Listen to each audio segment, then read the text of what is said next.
Exercice 1. Lors d'une greffe, on prélève un organe d'un donneur pour le transplanter chez le receveur. Pour que l'opération réussisse, il faut que l'organe soit au plus vite de nouveau approvisionné en sang. Question 1. Donnez la définition d'un organe. Un organe est une partie du corps qui assure une fonction. Question 2. Quel est le rôle du sang? Le rôle du sang est d'apporter les nutriments et le dioxygène aux organes afin de leur permettre de fonctionner. Exercice 2. On place un muscle dans une enceinte et on mesure le taux de dioxygène. Voici les résultats obtenus sous forme d'un tableau. On vous demande dans la question 1 de construire la courbe du taux de dioxygène en fonction du temps. Je vais donc réaliser un graphique. Première étape du graphique, étape numéro 1, je trace mes axes.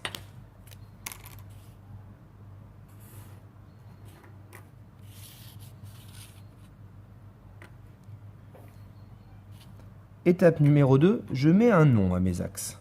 Pour savoir quel nom je mets sur quel axe, je lis ma consigne. Quel est le premier paramètre qui vient dans ma phrase? Construire la courbe du taux de dioxygène en fonction du temps.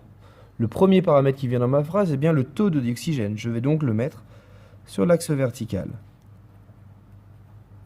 avec son unité entre parenthèses. Le deuxième paramètre viendra donc sur l'axe horizontal, temps en minutes. Deuxième étape, je gradue mes axes. Pour graduer mes axes, il suffit que je regarde la valeur la plus haute. Pour l'échelle du taux de dioxygène, quelle est la valeur la plus haute? 21. Il faut donc que je trouve une échelle sur cet axe-là qui monte au moins jusqu'à 21. Si je pars de 0, j'essaye un carreau égale 1. 1, 2, 3, 4, 5, 6, 7, 8, 9, 10, 11.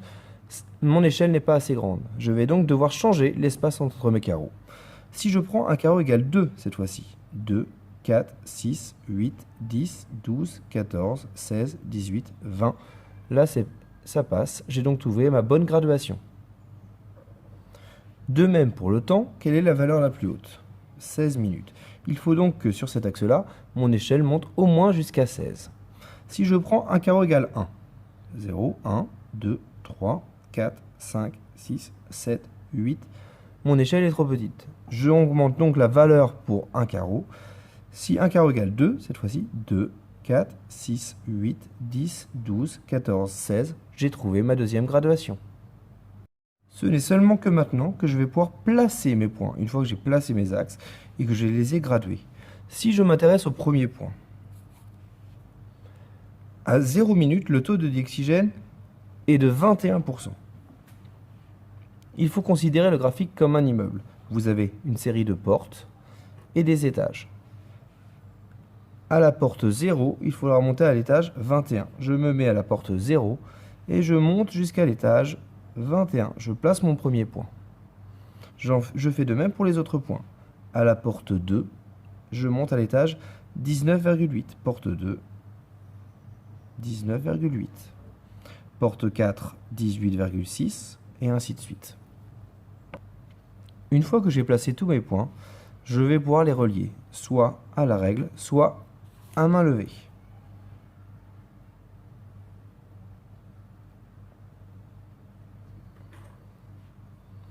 Je n'oublie pas la dernière étape, qui est celle de mettre un titre. Quel est ce document? Ce document est un graphique de l'évolution du taux de O2 en fonction du temps. Et comme tout titre, je n'oublie pas de le souligner.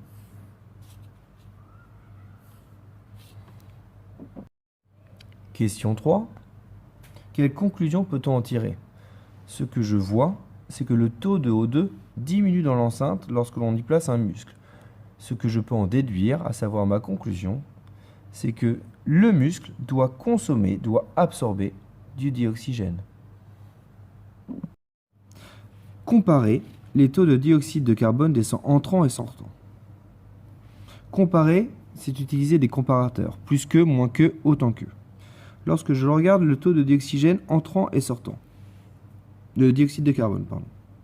48 ml entrant, 62 ml sortant.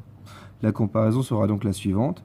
Il y a plus de dioxyde de carbone qui sort qu'il n'en rentre, plus que. Question 2, que peut-on en déduire? S'il y a plus de dioxyde de carbone qui sort du muscle qu'il n'en rentre, je peux en déduire que c'est le muscle qui rejette du dioxyde de carbone. Question 3. À l'effort, les taux de CO2 sont de 48 ml, toujours, pour le sang entrant, mais de 70 ml pour le sang sortant. Comparez ces taux avec ceux d'un muscle au repos. Je constate que l'écart entre 48 et 62 est plus faible que l'écart entre 48 et 70. Je peux donc faire ma comparaison. Le muscle rejette plus de CO2 à l'effort qu'au repos. J'ai bien utilisé encore une fois plus que. Que peut-on en déduire? Je peux en déduire que plus un muscle fonctionne et plus il rejettera de CO2. Exercice 4. Au repos, un sportif de haut niveau a un rythme cardiaque de 40 battements par minute. En course, son rythme peut monter alors jusqu'à 205 battements par minute. Vous avez l'illustration avec Kevin Mayer. Donnez les 3 grandes modifications du corps à l'effort. C'est celles vues en classe, à savoir l'augmentation de température, l'augmentation du rythme cardiaque et l'augmentation du rythme respiratoire. Exercice 5. On vous demande de produire un schéma. Pour réaliser un schéma, il suffit de lire les éléments que l'on a à communiquer et de les représenter sous forme schématique, c'est-à-dire ne reprenant pas les détails de la réalité. On vous dit que le stress est une réaction physiologique que les scientifiques ont parfaitement réalisée.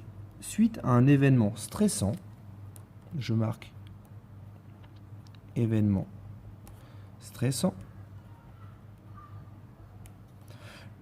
Donc c'est bien un événement stressant qui va agir sur le cerveau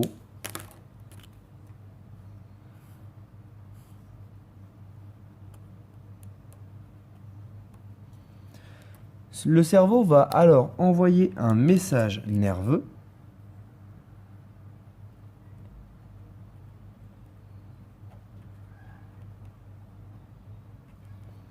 aux glandes surrénales.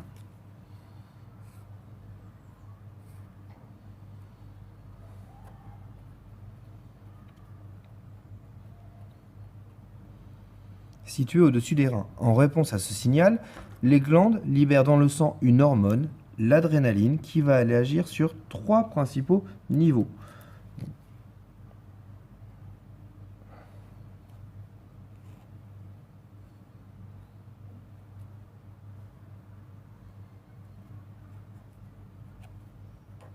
On est bien dans le sang. Et c'est une hormone. On nous dit l'adrénaline. Quels sont ces 3 niveaux d'action? Premièrement, sur le cœur.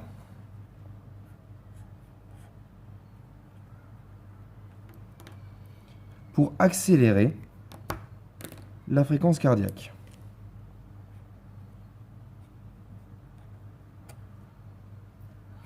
Deuxième niveau d'action de l'adrénaline, au niveau des poumons. Je représente mes poumons. Et cela va améliorer les échanges gazeux. Améliorer échange O2, CO2. Enfin, dernier niveau d'action, au niveau du foie. Je représente le foie.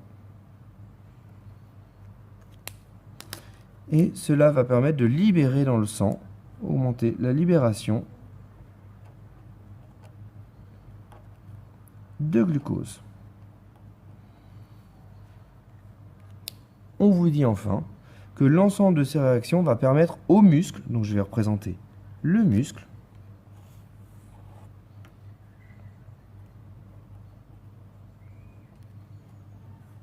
de fonctionner dans de bonnes conditions.